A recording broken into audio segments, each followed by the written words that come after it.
everyone, and welcome to the next LinkedIn Live installment of Is Data Mesh Dead Before It Starts? Today, I have Donna Burbank joining us. Hi, Donna. So great that you're here. Hello. Yes. Donna is a recognized industry expert in information management with many years' experience in data management and enterprise architecture. She's currently the managing director and founder of Global Data Strategy, an international data management consulting company that's worked in dozens of Fortune 500 companies globally. Her background is multifaceted across consulting, product development, product management, brand strategy, marketing, business leadership, and she's also an active contributor to the data management community. It's a long list, including a DAMA international membership and past president and advisor to the DAMA Rocky Mountain chapter. She's been awarded the Excellence in Data Management Award from DAMA International, and she speaks regularly at industry conferences, has co-authored several books on data management, and writes regularly with industry publications and organizations such as Harvard Business Review, Dataversity, etc. And the list goes on and on. So welcome. Thank you. Always great to chat with you.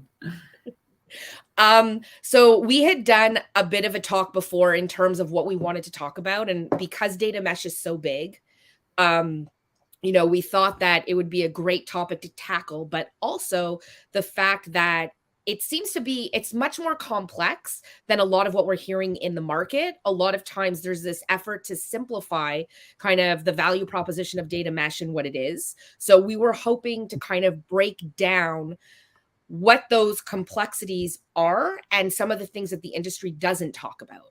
And so I figured I would pass it over to you to kind of get your opinion on what you're seeing in terms of what are the real complexities of data mesh, and then what do you think the industry in general is kind of missing in relation to what they're talking about for organizations to get ahead? Yeah, no, that's fine. That's great. Yeah, everyone is definitely hearing a lot about data mesh, right? And there's some complexities around data mesh. There's data mesh, there's data fabric. I swear there's going to be data macrame or something soon. But I mean, just to be clear, data mesh is not only some of the technical aspects, but there's kind of almost more core principles and kind of how you manage data around managing data by domain, kind of treating data as a product, having these self-service data platforms, and then federated computational governance. So they're kind of the four pillars. There's a lot of folks talking around data mesh. Kind of Zhamak Dehghani is one of the, really kind of the names that is often associated with that. So I kind of go by hers. I mean, one of my big, probably from the title, probably hinting that I'm not a huge fan, or I have some concerns. I mean, I think one of them is really core to this idea of domain ownership. And as Zhamak says, that these domains are almost, she's a little loose in how she defines those, but your business areas. It might be something as big as finance, or also something like customer, which to me is almost more like master data. And I think, although that sounds nice, that kind of let's take the ownership of data closer to its source. If finance knows finance data, let finance own and have a finance data product. Is that leading to silos? Is that describing the problem we have that finance keeps this data to itself? Or is that solving the problem? And I guess that's sort of my concern. And I think it's not just me in the industry of where do things like enterprise data governance or things like master data management, something like customer or product goes across domains, right? So I think that's some areas that are of concern to me. Open to your thoughts though as well, or maybe things that you've been seeing. No, I definitely agree. It's interesting because here I've been seeing more companies talk about it, but not necessarily do it yet, just because of what you've been talking about. It's kind of like, how do you standardize? How do you govern? How do you really ensure, like looking at data redundancies and then making sure that business owners are actually owning the data in the way that they need to enable all of that, and then working collaboratively across the organization. Have you been seeing, like you mentioned, silos and master data management and data governance? Are those the main risks that you've been seeing? I mean, I think that's part of it. I mean, part of what's frustrating is that I've tried, because I've heard so much about mesh. There's definitely some great marketing, and I tried to be very disciplined. And I went through a lot of. I kind of again used Zamak Dehghani's work and read a lot of her articles, saw a lot of her videos, and trying to get specifics is really hard. A lot of it is sort of a new way of thinking of things, right? So that sometimes that's what's hard. What are we? What are the parameters that we're talking about? But those ones about the domains are a key one, and I do think that's some of the issue. I mean, some of the words she uses are things like central governance or is too much friction, right? That that's going to cause conflict, and isn't it better to let people, and I'm like, you need that friction, you need that conflict, right? If you're not having those hard questions, you're creating those silos. And I think that's what I do think people are hesitating about I can't, I don't want to create these silos, but there's no alternative to that, right? And what these domains seem fairly loose of how does that work? Is it, to your point, ownership in terms of I own it and you don't get it? Or is it truly federated? And that's what I don't see a solution for. What are those? I think what the words she uses are kind of the most, what is it? The most granular piece of architecture she calls is sort of those domains, but it's not. It's the stuff within those domains, right? Finance is way too broad that kind of has reusable components. And I don't see a good solution to those hard questions. It's easy enough to say, yeah, for things like, I don't know, average employee retention, that's going to be owned by HR. Right. But what about employee that's owned across things, right? There's a lot of those hard things are, I think, where the question marks come up. So it's interesting because I've been trying to monitor, and we've been getting a couple of contents about like data mesh being more about a core principle or about more theory. And you've been touching on that, is like, how do organizations, if they're going to take this approach, despite all those challenges, how do they kind of merge those core principles and theories with actual, like, the technology and the processes and like program management and all of that they need to merge together? Like, is there actually an answer for that? Or is it just kind of a false hope that, yeah, it's great in theory, but who knows if it's actually going to get there?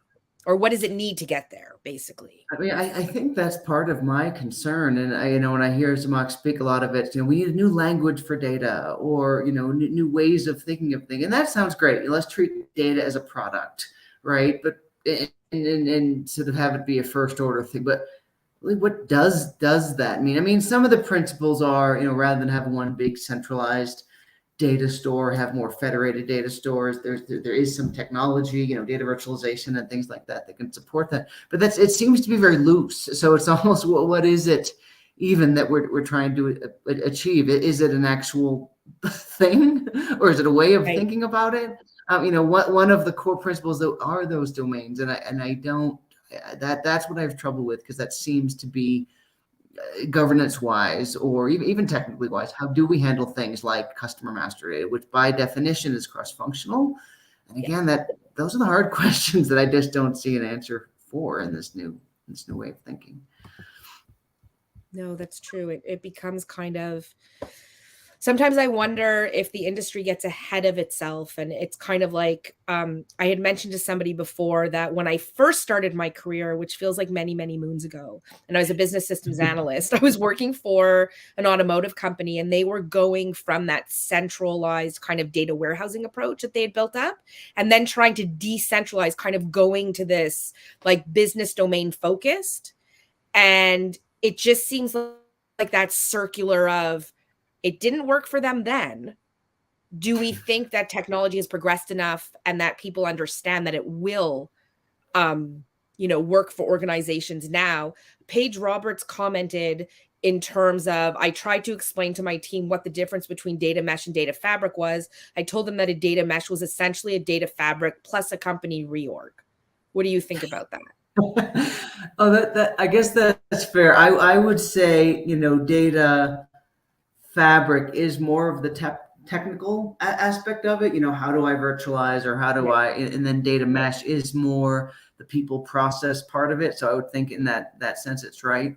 I mean, getting back to what you said, I mean, what bothers me too, and it's just, we always feel like we have to reinvent the industry with some new term and all of that without getting to those core principles, And in doing that, we have to say whatever else came before is absolutely wrong, right? And it's a both and sort of some of the pros of mesh say, well, that big centralized, committee has to decide everything approach doesn't work. I'm like, I don't think anyone's saying that's, even a data warehouse, even Inman or Inman and Kimball both said there's a place either for a mart or even within, a centralized data warehouse, there's subject areas and there's some stuff that's shared and there's some stuff that's not. And in getting the nuance of that is complex and you can't just skip it, and I guess that's what I worry about with mesh. It's like you can't get along, so let's all just separate it. And that's just, it's a little more complicated than that. It's a both and that's why we are still doing it after so many years, because it's a little complicated to get there. It's interesting that you say that, because it's something that I've been seeing monitoring the market of. It almost seems like people are trying to say it's an either or. Oh, your data warehouse isn't working the way you need it to, so you need a data mesh and you need to kind of go that way. And then there's this lack of understanding of, well, what is it really? So we either need to choose this or this, and this isn't working in the way, but it could be just because it wasn't designed right, or your needs, it's not as agile as you need it to be, or you need to like implement a better governance strategy and it's just not working. And then people tend to jump on the bandwagon and say, oh, we're going data mesh now. And then it's just this concept. And then what do you do with it?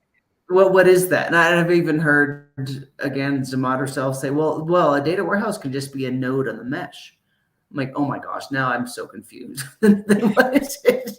Is it a warehouse, or you have it centralized, but central is a node on the mesh of distributed stuff? Like I'm sorry, I do have some issues, but it is a bit nebulous, right? And I think there's a bit of, yes, it's a new way of thinking of things. It's an org, back to Paige's comment, or is it a technology, or is it a, what? It's hard to define unless you get back to core principles. I think that's some of the issues with it. It does feel a little nebulous is when things are questioned. It gets back to, well, it's more of just a way of thinking. Well, is it or is it not? Like, which one is it, or the other one, just too, in general, let's trash everything that came before. These data warehouses don't work.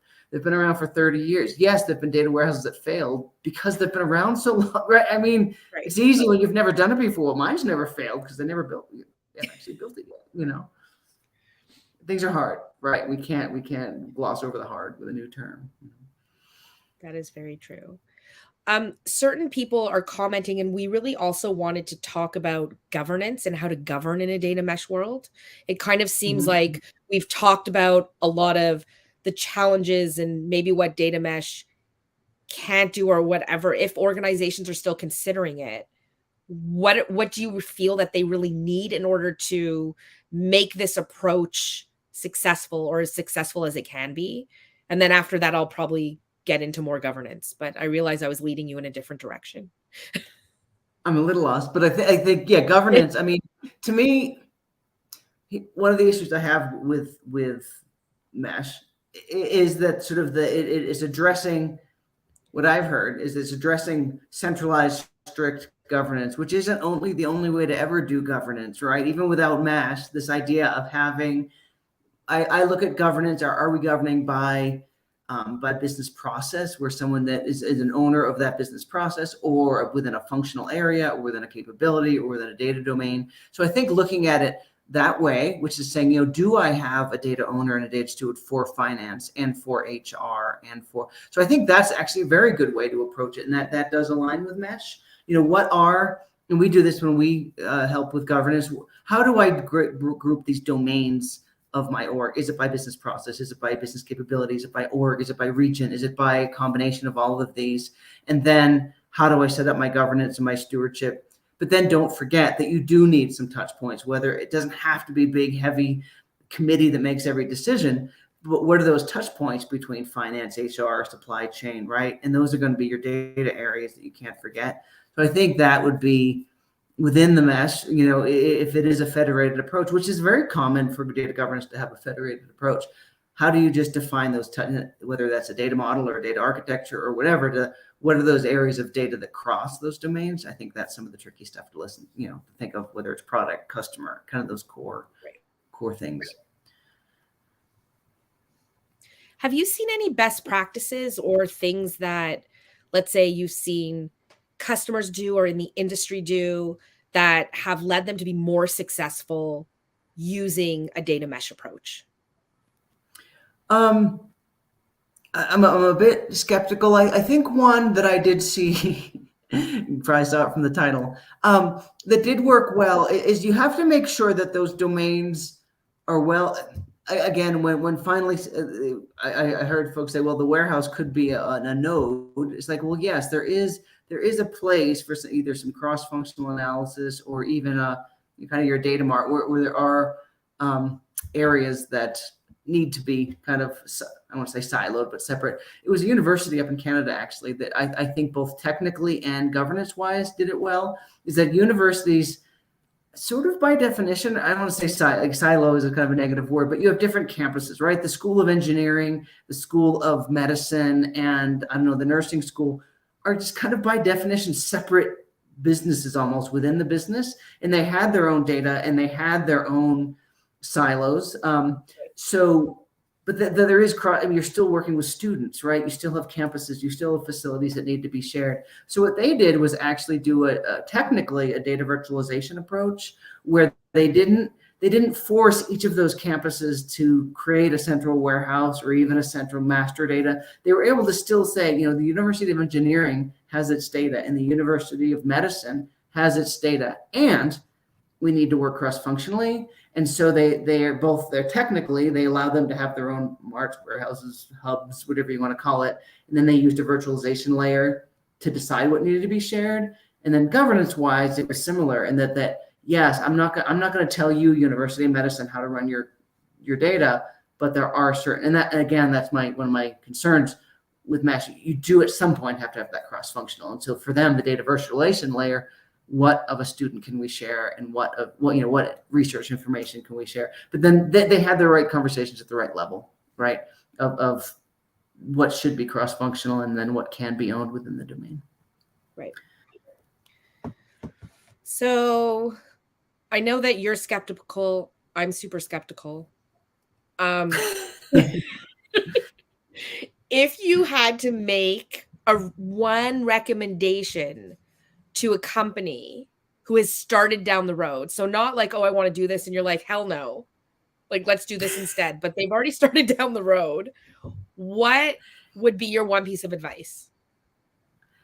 My piece of advice would just take all the buzzwords out of the equation. Don't use anything with water. No lakes or ponds or and no fabric mesh, whatever. Let's go back to core principles. What are you trying to do, right? Because I think this maybe is a terrible analogy, but I feel like us in data management is sort of like health and wellness, right? How do I lose weight? You eat better and you exercise more, right?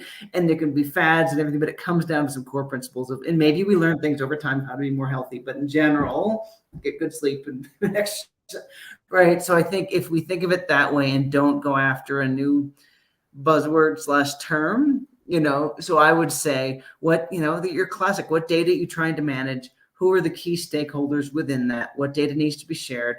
How do we need to govern from, what is truly local data and what is truly global data? And then how do we manage that? And then technically, back to your same core, what's reporting, what's analytics, what needs to be real time, what needs to be streamed through an API, what can be batched. I think of it that way. What are the core decision points within my architecture? What goes where?